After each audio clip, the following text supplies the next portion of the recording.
I'm handing you over to my cousin Dappy to deliver the N-Dubs Christmas speech. Good morning and season's greeting to you all. My name is Dappy.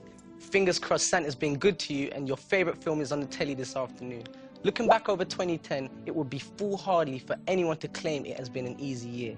The global credit crunch has already and will continue to hit us all hard, and difficult times lay ahead for many of those at the poor end of the spectrum. There has been a discontent about our crumbling economy, empty pockets and a barren job market, but we must keep things in perspective. We don't live in a war zone. We don't have to contend with famine or oppression. You know what? Hard times are relative. Some will struggle to pay a certain bill or purchase the things that they desire most. But remember, there are people in other parts of the world who have to walk more than 10 miles just to get some fresh water. I can't believe we moan about the state of our education and health service, and yet many folks in foreign lands have no education whatsoever and can only dream of free healthcare. We must take the setbacks and strife facing us and use it for good. I mean, nothing worth having ever comes easily, and out of heartache and woe is born ambition and the will to overcome.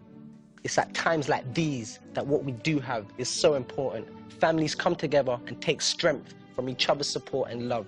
This is and always has been the N-Dubs message. You only need to look at the names of our 3 albums. I mean, Uncle B, Against All Odds, and Love Live Life.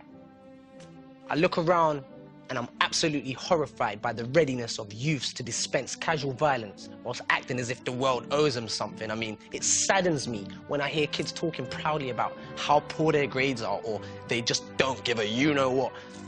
Things must change. We have to nurture the youngsters in our community, encourage them to build and channel their frustrations into something constructive. Furthermore, less time should be spent on berating the young before they've even had a chance, and more time spent on encouraging them to blossom. It is imperative that we reward the people in our society who reach for the stars and do their best to take the peers with them. We should incentivize, not penalize. It's these people who hold our future in their hands. Forgive me if I have painted a somewhat gloomy picture, but I'm just real in it. There is plenty to feel positive about too. I mean, in 2011, Prince William and Katie Middleton have kindly given us all an extra day's holiday when they get married. Woo! Now, you can't say that the royal family don't do nothing for us. Meanwhile, the UK music scene is the strongest it has ever been for many years, and recognised as being the most important in the world right now. I am happy, I am seriously happy that N-Dubs are a part of that movement at this specific moment in time. Our culture is still admired and emulated by people all over the globe, and rightly so. Seriously, I hope you are all lucky enough to spend today with the ones you love.